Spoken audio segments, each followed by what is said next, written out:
da Alonso, dentro do PDDU de São Paulo. Foi um caminho também que eles acharam, enfiado dentro do PDDU, que seria a diretriz da Alonso. É transverso, mas também queria que o professor apreciasse isso também. O que ele acha da solução de São Paulo? Passar aqui para a professora Eleodora na sequência das apresentações. Vamos ver aqui a questão que a Armando coloca. Eu tenho entendimento que possa ser que eu esteja equivocado, eu não entendi bem o alcance da questão que Edgar, eu já ia me chamando de Edgar. É uma brincadeira que eu faço com ele, quando eu venho perto do Wilson, eu falo assim, cadê tem contrato com ele e tal, porque eu sou muito gozador, né?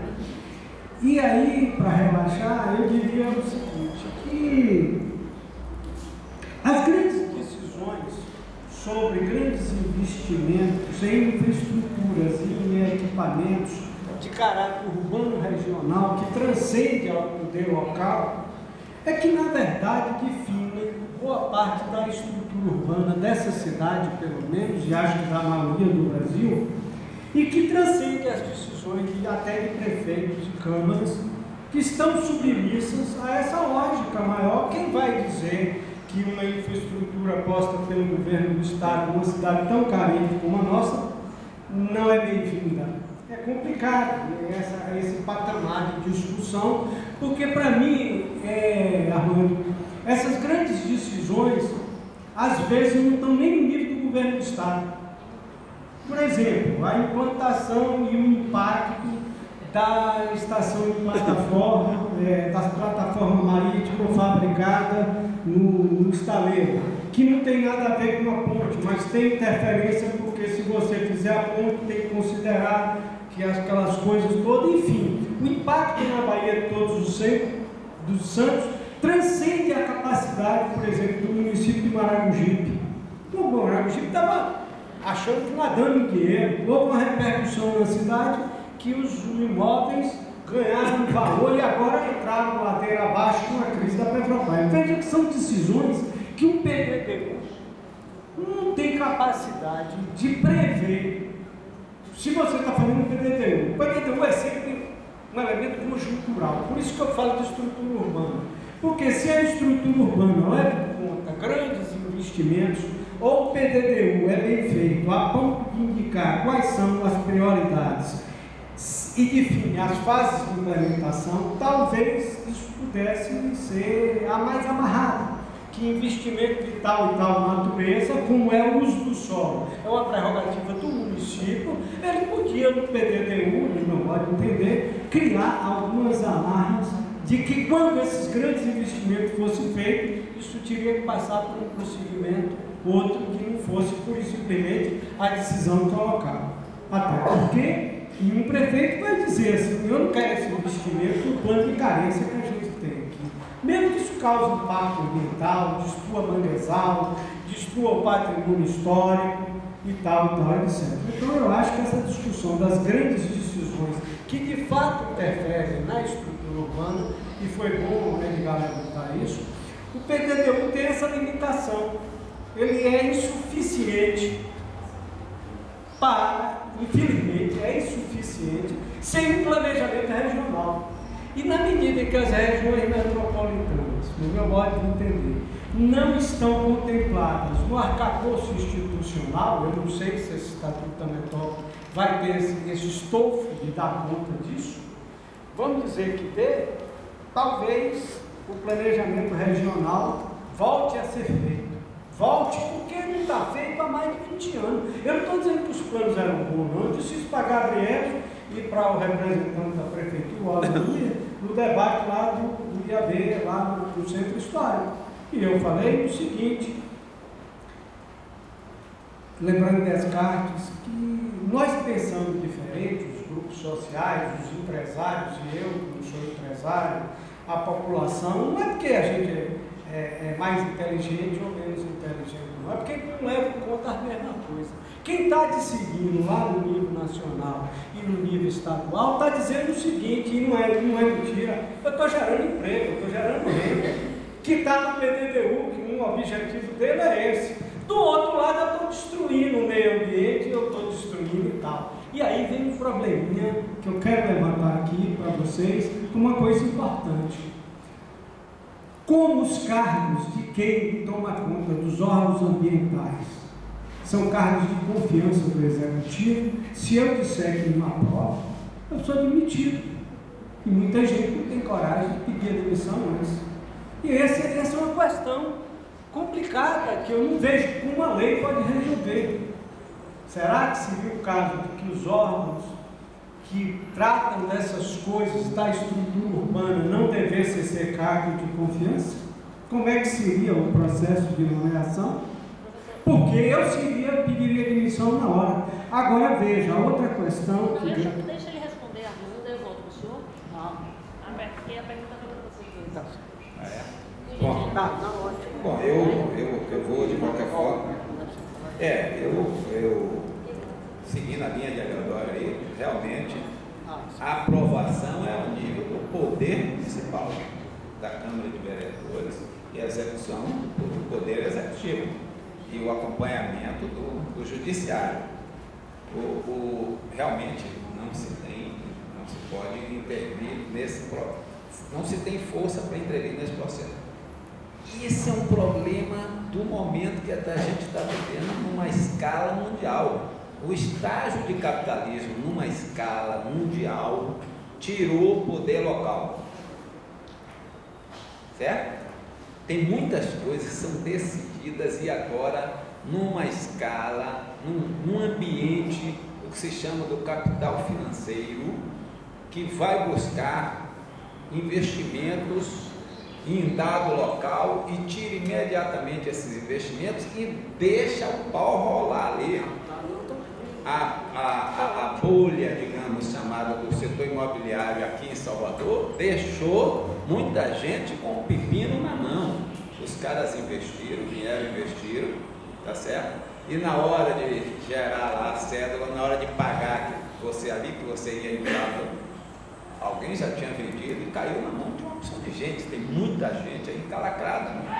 Isso é um movimento mundial. Atenção, o poder local perdeu muitas possibilidades. Agora, isso exige do poder local mais inteligência, mais esperteza. É preciso ficar sabendo, é preciso estar de olho dessas montanhas, tá certo? Então, para você fazer o plano, para você refletir sobre o seu plano, você precisa estar vendo essas movimentações.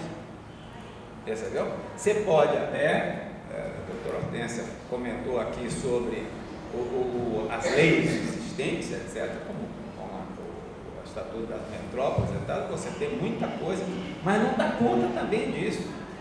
Você pode, quem sabe aí agora, um pouco entrando no raciocínio de gracinha, você criar alguma coisa que possa exigir uma participação maior, entendeu?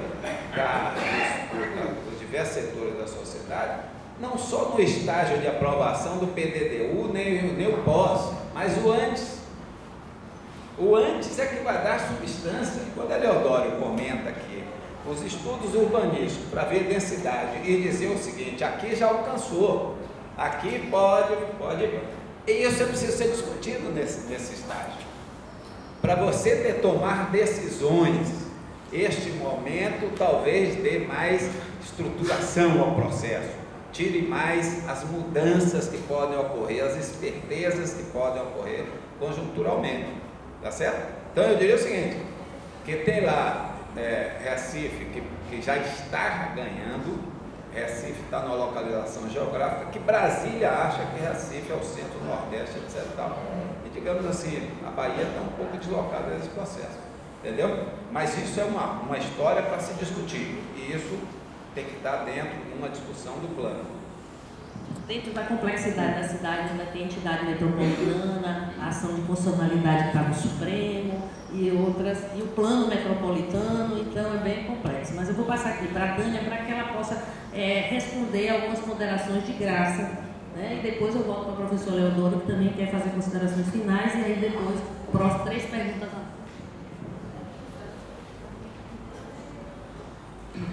Bem, primeiro eu queria deixar, assim, fazer um esclarecimento de que eu sou técnica, e aqui as pessoas que me conhecem sabem disso, mas o papel do técnico na coordenação técnica de um PDDU é de reduzir riscos. Evidentemente que eu não tenho nem autoridade, nem autonomia, nem capacidade, no sentido de que tem uma série de interesses, e como a vereadora disse muito bem, né, trabalhar um PDDU é você, pelo menos, reduzir os conflitos, né, e aí a gente tem que registrar até onde vai o nosso papel.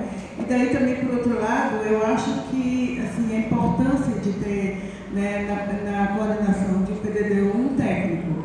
Né, não é que a gente vai dar a solução e que saia, né, o PDDU que todos nós queremos, mas eu acho que a gente pode, pelo menos, ir por caminhos que podem reduzir, pelo menos, alguns riscos. Vejo, assim, tem uma coisa que eu acho que, no meu entendimento, eu não consigo, pelo menos pode ser uma visão equivocada, mas eu não consigo separar PDDU e LOUS como coisas diferentes, né? Quando eu coordenei alguns planos diretores no interior, né, já à luz do Estatuto da Cidade, né, todo o zoneamento, enfim, não existia um PDDU e uma LOUS, existia um PDDU, então estava permitindo todos os parâmetros urbanísticos, indicadores, os instrumentos urbanísticos e os parâmetros urbanísticos, enfim, todas as diretrizes estavam unicamente do plano diretor. Salvador tem uma estrutura diferente que vem desde 1984. Né? Mas o fato de haver uma LOUS não significa, né, no meu entendimento, que todo o processo de controle social, de participação que está estabelecido para o PDDU, ele não se aplica diretamente à LOUS, até porque a LOUS, né, ela é complementar ao PDDU, né? Ou seja, não é uma outra lei. Né? Assim como todas, assim, a doutora Hortência falou aqui da questão dessas leis específicas, né, que a gente tem que ter muito cuidado daquilo que não é auto-aplicável, né, porque aquilo que também não é auto-aplicável, que tem que ser depois, que leva a uma lei específica, muita coisa tem aí do PDDU de 2008 e 2004 que nada aconteceu. Né? E outras questões que eu acho que tem que ser muito bem discutidas, eu estou muito, até porque tem sido toda a minha história, todo o meu estudo, minha pesquisa está na área de habitação e interesse social, né? na baixa renda, mas a questão das leis mesmo, que leva também, tem uma lei específica, precisa que a gente entre numa discussão muito grande na questão das leis, que a gente inclusive vai fazer uma discussão agora com os movimentos sociais na luta pela moradia, porque aquilo que está lá não se aplica nunca. Né? A gente está com não sei quantas mil áreas aqui de ISEs e, para serem regulamentadas, são 116 existentes hoje, porque a gente está verificando, e aí entra uma outra questão, o empobrecimento da cidade, a precariedade da infraestrutura, a precariedade urbanística, vai criando a cidade, né, aumentando essa cidade pobre. E aí, por outro lado, vem essa outra questão, e aí a gente está, né, todas essas demandas que existem, demandas, entre aspas, que existem do capital imobiliário, da especulação imobiliária, para criar uma cidade com outros índices. A nossa pergunta, pelo menos a minha pergunta, é para quem? Né? Porque a gente está, na verdade, uma cidade que cada dia ela tem um empobrecimento maior, né? Com muito pouca capacidade de consumir. Bem, e por fim, eu acho que com isso eu respondo tanto a Solange quanto a Graça, né? Estou sendo bem objetiva. Né? O fato de a gente ter regulamentado, né, numa lei todos os procedimentos para o controle social, né, eu acho que é importante, mas eu acho que muito mais do que isso, porque o próprio Estatuto da Cidade, ele apenas obriga, né, a 3 audiências públicas. Essa obrigatoriedade de 3 audiências públicas no meio termo não significa absolutamente nada, não significa uma discussão, né, não significa que isso traga, né, diga assim, os moradores e a população de Salvador para a discussão do PDDU, porque a gente está fazendo audiências públicas aqui, já está na 6ª, 7ª, 8ª, não me lembro mais, né? E muito pouco, eu diria, ou pelo menos naquilo que a gente esperava, a gente trouxe. Às vezes, uma discussão dessa aqui, e nas oficinas, porque a gente tem que entender, a gente tem, né, eu diria assim, uma linguagem técnica, né? Mas a gente tem também a linguagem de quem vive a cidade, né? De quem entende a cidade de uma outra forma, não tecnicamente, mas a partir das suas vivências, né? Então é outra linguagem que tem que ser necessariamente, obrigatoriamente apropriada. Obrigada. Bem, está satisfeita, professora Eleodora, para as suas considerações em relação à pergunta de Graça. Graça, você coloca uma coisa que eu acho fundamental a gente discutir e pensar, que eu não tenho uma formulação pronta. Evidentemente eu não tenho uma regra, mas eu diria que essa questão da vinculação das leis complementares ao PDD é essencial, porque está faltando link desde o EPUC. Se você pegar o EPUCS, há contradições entre o que o EPUCS queria como estrutura urbana, também está lá, contradições, e o decreto de 48, vai ver, não tem lá a hierarquia viária, uma série de coisas que deveriam estar, já que naquela época não tinha logos separados do PDD, então tem lacunas e buracos. Agora, eu quero dizer o seguinte, essa questão da vinculação é importante, porque, é claro, que se esse entendimento que a doutora Hortência coloca, de que cada interpretação à lei, e sempre tanto que a gente fala o seguinte, tem chance ou não tem chance de ganhar na justiça alguma coisa, seja do ponto de vista coletivo, do direito chamado direito difuso, seja do ponto de vista de individual, eu como indivíduo. O que é que acontece na interpretação? Só para dar um exemplo. Existe uma polêmica entre os próprios juristas. Eu estou estudando um parecer sobre aquele Lavie, né? O Álvaro. Tem gente interessada em derrubar a aprovação do alvará, porque tem irregularidades interpretativas, sim. E aí o que é que eu descubro? Os próprios juristas têm pareceres dados em Minas Gerais, da Procuradoria, no qual o IFAM se baseia. Estou adiantando aqui uma coisa que eu estou estudando ainda, não tenho uma resposta, e o parecer no Rio Grande do Sul, completamente diferentes. Por quê? 3 palavrinhas, ou seja, 3 conceitos estão embutidos na área protegida de patrimônio ambiental. É o conceito de vizinhança, ambiência e entorno.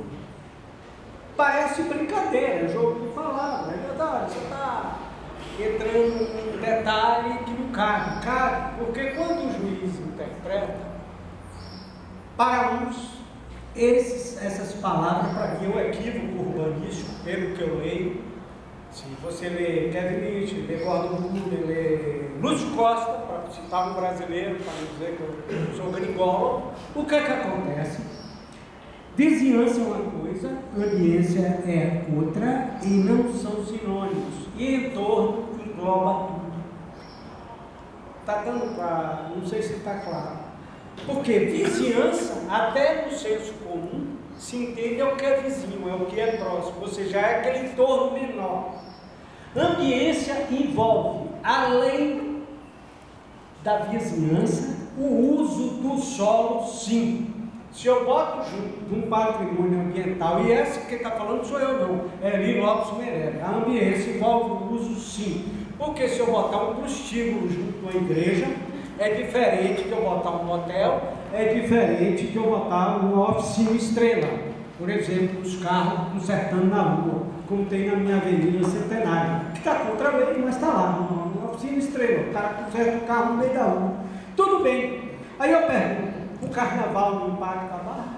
Eu tinha imagens que não ia dar tempo de eu mostrar, por exemplo, que é a ambiência do forte do farol da Barra, no carnaval.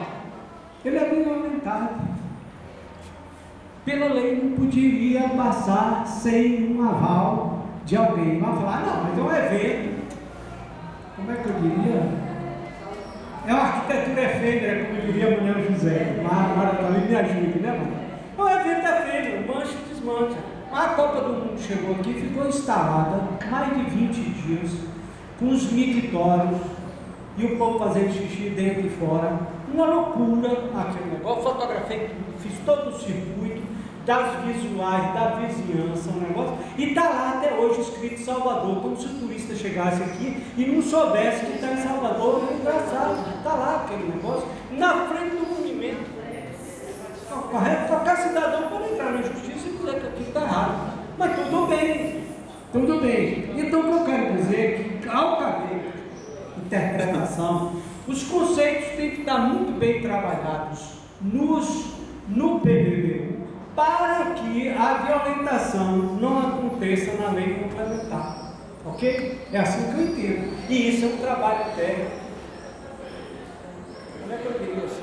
Trabalhoso, exige tempo. E aí eu quero chamar a atenção para uma coisa. O prazo político sempre é diferente do prazo técnico. Porque perto do ano eleitoral essas leis terão que ser aprovadas, porque o ano que vem vai ser mais complicado. Então, minha contribuição ou minha reflexão. Então, eu estou trabalhando esses três conceitos do ponto de vista legal e do ponto de vista urbanístico. E aí, doutora Hortência, quero chamar a atenção, é preciso unir as pontas. E ainda tem a visão constitucionalizada desses conceitos, porque esses conceitos são anteriores à Constituição de 88, e a Constituição de 88 pode ter recepcionado de forma diferente, e recepcionou.